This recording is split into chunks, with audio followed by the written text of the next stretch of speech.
Hey, what's up? This is Tazman The Bossman Tanasi. So, I put out my first video and it was intro to Tazman.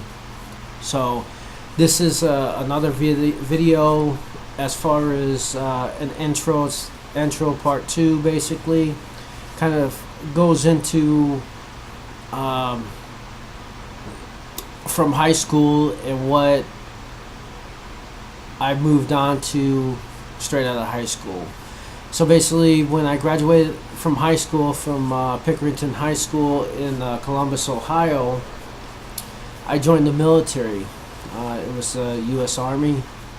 You know, I went to boot camp in Fort Benning, Georgia, and then I got assigned to 7th ID. 7th ID, they shipped me out to California, which was Fort Ord. We were there for, I would say, probably about a year before the base actually shut down, and then they moved us out to Fort Lewis, Washington. Well, while I was at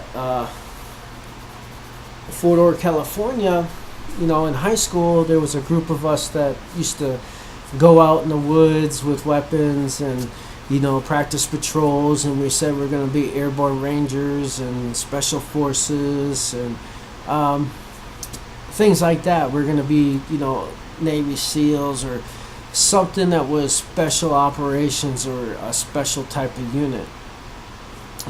And you know, my good buddies, you know, a guy I wrestled with, he kind of, you know, instilled a dream in my head. That's what I wanted to do. I mean, he triggered something, and that's what I went for. So when I was with 7th ID, I decided that I wanted to go to Ranger School. I wanted to be an airborne ranger. I wanted to get tabbed, okay? And I didn't know at the time that even if you get tabbed, yeah, you're an airborne ranger, but you're not a true ranger unless you live the life. And I didn't find that out until actually when I got up to Fort Lewis, Washington. You know, I saw 2nd Ranger Battalion. You have all these guys are running black and red PTs with their squirrel at height and tights, and they're just hauling ass and shooting cadence. And you know, the barracks that they lived in, you know, it looked like a compound because you couldn't go in there unless you were part of 2nd Ranger Battalion or invited in by a ranger. So you know, I was like, man, that's what I want to do. That's my unit. That's the unit I want to be in. I said, man, I gotta keep training. So long story short, you know, as my re-enlistment came up, I said, okay, this is what I'm gonna do. I'm gonna re-enlist for the Airborne Ranger option. So in that re-enlistment, I made sure I had jump school. I made sure I had RIP so I could be in live the Ranger life. I made sure that I went to a pre-Ranger and then Ranger school. So I ended up spending a whole year in Fort Benning, Georgia, training to go to this unit. Okay, so you know, I got down to Fort Benning. First school that I went to was jump school. I had to learn how to jump out of airplanes. Once I graduated that, they shipped me over to RIP, Ranger Induction Program. I became I went through the training. I graduated.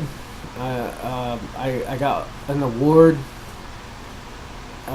for my class for being most motivated. I don't know. I got a few loose screws up in my head, so you know, I always have been a go-getter like this, as far as physically. So you know, I graduated RIP. You know. Most motivated in my class. From there, I went to pre-Ranger, which is, you know, with the Ranger unit, 75th Ranger Battalion. So I went through the pre-Ranger, graduated pre-Ranger, and then they shipped us off to Ranger School. Well, we went to Ranger School, made it through Darby. It was kind of unique because when we went into Ranger School, there was a squad of us. We were all bat boys. That's what they call Rangers, bat boys. So they called us the Gotham Squad because we were all Bat Boys.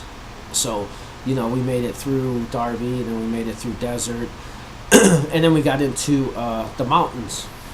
Well, I recycled mountains. I think I passed my patrol of mountains, but it was like on my birthday, and Gunny was. I think this was like my second or third spot report for falling asleep, and I was doing push-ups, and I was falling, and I was standing up, and I fell asleep, and Gunny's like, "Here you go, Ranger." I go, "Gunny, I'm trying. Today's my birthday. You gonna give me this?" He said, "Yeah, happy birthday, Ranger." I said, "Man, fuck. What are you gonna do?" So, anyways, I recycled mountains. Went through mountains a second time. Passed. Made it into Florida. Passed Florida. Got my Ranger tab. Shot back to my unit. I was an airborne Ranger. Awesome. I got to live a dream that someone triggered in high school. I was living a life. I was an airborne Ranger. I was a Bat Boy. Jumped out of airplanes, fast roped, rappelled, just special operations. It was awesome. It was awesome. I enjoyed myself. I enjoyed the people that I worked with. Good buddies of mine. So some moved on to SF, some moved on to Delta Force. So, anyways, I spent time there. Got in a little trouble using an Amex card. Didn't get back in time to actually pay my bill, but they used me as an example, and I moved down to a regular unit, and from there, I just couldn't get back into the mode, so I got out of the military. I wanted to go back to battalion or move on to a different type of unit, maybe try SF or go Delta, but it discouraged me because people at my higher chain of command was on me about my weight and telling me that I wasn't going to go back to Ranger Battalion, so I just kind of said, screw it, and left the military. But, it is what it is. So, out of the military, I became a construction worker. I learned how to remodel. I learned how to tile. I learned how to do demo. I learned a little bit about electrician, a little bit about plumbing, and then I learned how to frame. So I went into this field, and I always said I'm not going to be outside cold, and I'm not going to wear bags, and I'm not going to do this or that. And here I am, I'm outside in Washington. If you know Washington, it rains, it gets cold, and your bags, it's almost like an LCE, but you're carrying around a hammer, a square, a tape, nails, whatever else you need to accomplish the job that you're doing as a framer. So anyway, so I became a framer, and I learned how to frame houses. From there, I teamed up with some really good guys. They taught me a lot. I learned a lot from them. There was two guys that I worked with for quite a bit of time. When we framed houses, we framed them pretty quick. We did really good. I think we did a really good job because we got house after house after house. But when I worked with them, I developed a system, and I learned from them. And what they said I should do, I tried to increase it. So what I did is I used to chase my boss. As he laid out a wall, I tried to build that wall so quick that I was chasing him on the next wall, so it'd make him lay out more walls, more product goes up. Okay, there's a certain type of system that we had, and we worked really well together. We basically knew the next move that we were going to do among the three of us, and we put some houses up. It got to a point where, once we got to the roof, our boss would help us out with the roof, and sometimes he would help us sheet the roof and finish the roof. But it got to a point where me and the other guy would just be able to just knock it out for him, so he could just go do some pickup, maybe schedule the next house, get everything ready. So once we were done with this job, we have more work coming up. So from there, I matured enough, and I knew this is what I wanted to do, and I wanted to run my own company. I wanted to frame my own houses. So I did that. I opened up my own company, started framing. As the year went by, I became a general contractor, and as you're in the construction field, you get certain crews. You get to know people that know how to do a certain trade, and as a general, you could charge a certain amount, you could pay out a certain amount, and everyone's making money, and it works out good. I mean, there's money in it. There was a ton of money when the industry was good, the economy was good. But when it crashed, a lot of us crashed and burned with it. You couldn't keep up. There was no work. So anyways, so from there, when the industry basically, I don't think it really crashed at that point, but I was in the middle of doing two different projects. I was framing houses and trying to develop a company as far as a framing company and becoming a general contractor. And then I was dabbling into doing mortgage loans. I was becoming a loan officer. So I learned how to do loans. And I started off as basically a telemarketer for a good buddy of mine that I went to RIP with. And, he kind of taught me how to spin the numbers, and he would teach me about the mortgage industry and coach me and guide me, and I caught on pretty quick because I'm good with numbers. So from there, I worked at Conseco Finance, closed one loan with them, very hard company to close loans with, very high interest rates. From Conseco, I moved on to All Fund Mortgage. That's a broker. We had access to 100 different lenders, subprime, wholesale, prime loans, A paper, B paper, C paper, F paper. I mean, every type of loan. At that time, there was no. It isn't as strict as it is now. I mean, you could be very creative on how you put together a loan and establish the loan. I was very creative, so I was good at it.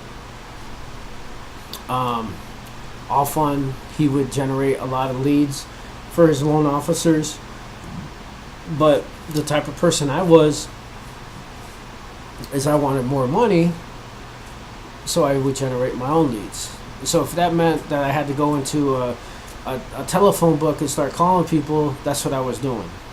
I put the word out. I got to know a lot of different people, and people that have houses or were real estate agents. I'd be like, hey man, I do loans, woo woo woo. I'd make my connection, and I would consistently talk to them and let them know that, hey, give me a chance, and eventually it does pay off. Eventually I became my own branch with All Fund Mortgage. When I did that, I opened up a site. It was called lowestratesforloans.com. It generated a lot of leads. I had a guy that was working on that for me. He was managing the page, and he actually did an excellent job on generating leads. So I was able to generate leads, sell the leads. I was able to close some of the leads, and then eventually, I believe he ended up selling the domain name because it was such a beautiful name that he had come up with. I think it sold pretty good. So it worked out. It was a pretty good investment, and it helped out quite a bit. So from there, what I was doing is I was trying to do two different projects, and I was trying to combine the projects so I could build the houses, provide the loans for the houses, and those that were building houses, I could provide those type of loans and be able to, do the work on the projects that they were working on, or have the people that I knew that I could put to work on those projects. So then the money was continuously flowing through on two different avenues in the same field, because they kind of coincide with each other. Okay, when you do a construction loan, you get a certain loan to value based off of what type of house and what it will appraise for, but you have 6 months to get that house up and ready to go for you to move in or someone else to move in. So, you don't pay on that mortgage for that 6 months. And if you understand how the banks pay out and how much you actually pay out to your trades, there's money to be made as a general contractor using bank money. Peter and Paul. So anyways, this was one of the things that I was trying to do. I was married at the time. Had a couple kids, beautiful kids. Proud of them. My daughter is big time into baking, doing tremendous baking. She told me that she would make cupcakes and they would sell them for a certain amount. I think it was like $20 for a dozen, and she had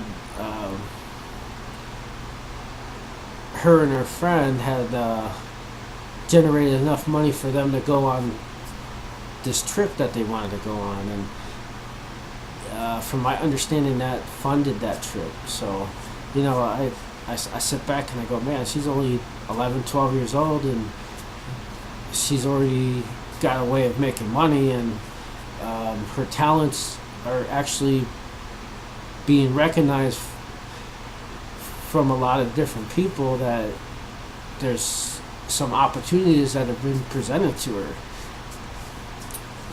So that's kind of, excuse me, it's cool. It really touches me to know that she, man. Anyways, it touches me to know that she has that type of drive. It's beautiful. And then I have my son. He does good in school, and so does my daughter. And he's got his things that he does, like baseball, and likes to study. It's not the type of stuff that I like to study in high school, but he likes science and a lot of the, I call them geeky courses, but I mean,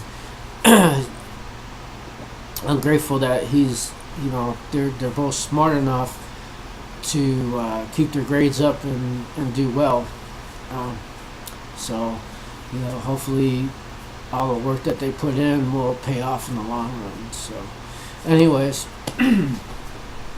long story short, my wife and I, we got a divorce, and that's kind of when the economy crashed, and the company basically folded, and we had to kind of wash our hands of that. And I had, moved into the other skill that I do is security. I've worked at several bars in Tacoma, Washington. I worked at the Drake when that was open. A good buddy of mine brought me in, gave me an opportunity to be a security guard.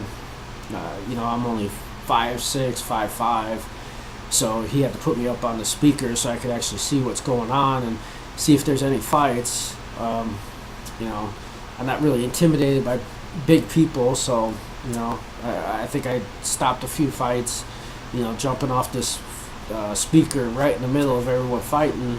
But you got to do what you got to do to handle it and make sure that no one gets hurt. And you're protecting the license of the owner that has that bar, and that's the reason why he has us there. So, anyways, I had worked for I worked for the West End, a nice little pub. I worked for Charlie's. That pub was a little bit more of a challenge. Had to clean it up.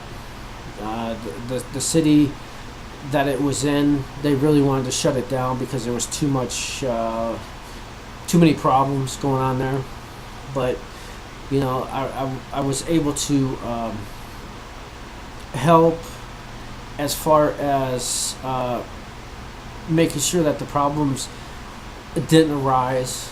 I knew who to talk to when I needed something taken care of without having to go directly to that source and take care of it myself.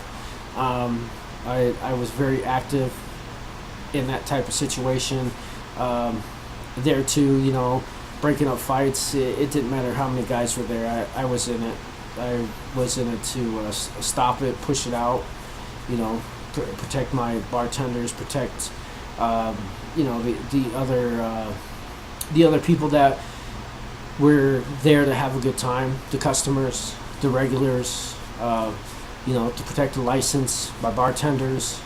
I took my job with a lot of pride. I gained a lot of respect for cleaning up Charlie's. So, anyways, another bar that I got to work at was Hell's Kitchen. I don't know if you might have heard of it, and it's not the cooking show. It was a rock venue. A lot of awesome bands that come through there. A lot of local bands out of Tacoma that played at that venue. Very, very, very unique venue. But blessing that I knew the right people. They brought me in. The situation that I was involved with. Between them and the West End, and I'm not going to go too much into it, but I think it kind of helped them taking me in as part of their family, because I feel those guys are family. That's how they work. They take care of the people that they work for. They take care of each other. Wonderful people. I had a good time working for Hell's Kitchen. So this is kind of just an overview, things that I've done, kind of like a resume. So where I'm at now, I work at a warehouse right now. I'm working on several things. I'm working on MCA. I'm working on Affinity program, Profit program. I'm working on eBay. There's another product I'm working on is Avocare, and then some other affiliate programs that I'm looking into that I'm going to promote, start pushing advertising for. So I'm trying to take the knowledge that I have as far as putting stuff together, and the people that I'm working with, that I'm connecting with, and are actually doing an incredible job on a lot of the different things that I'm putting together, or that I'm trying to put together. It's like the pieces are coming together and the puzzle is so perfect that the outcome should get even better as time goes on and the projects continue to move forward. So, it's just I'm just giving you a little bit more outlook on who I am, what I'm about. So that's about it. I just wanted to throw a video out there, do a part 2 of the intro of Tazman, go more into some of the things that I've accomplished. Not so much of what I'm going into. I do touch base on different videos on what I'm trying to do.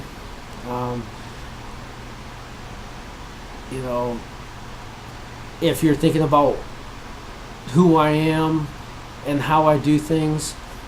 Some of the people that I am working with, if you ever come across them and you talk to them, you might you might see why they work with me. I catch on to things very quickly. I put things together.